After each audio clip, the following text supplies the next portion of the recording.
Hi guys, good morning. Today is September 25. Nagsuri na putas atong garden kay na manguta na puta og mga ato ang mga tanom, daghan na putang bulak sa kalabasa.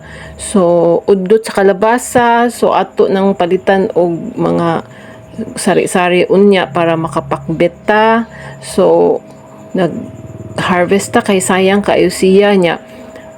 Ni ay nakita na kung kuan guys, kanang the only flower among the thorns.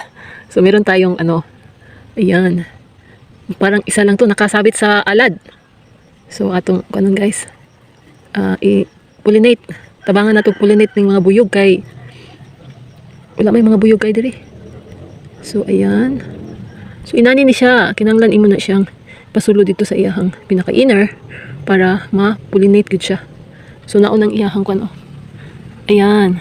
So wala siya maligas, very clean. So ayan.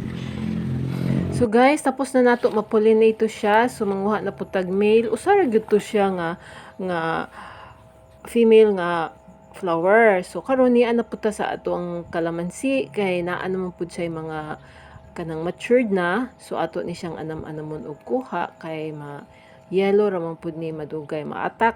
So harvest puta ug ato ang kalamansi guys, vitamin C. O kisay mahilig og kalamansi o magtanom.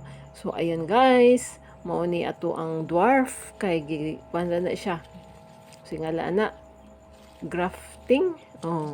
So mao to guys nga nang maayo jud ang mananom kay maka-harvest jud ta sa ato ang sumunay atong na-harvest guys. Para naatay utan na pud unya. Okay, bye.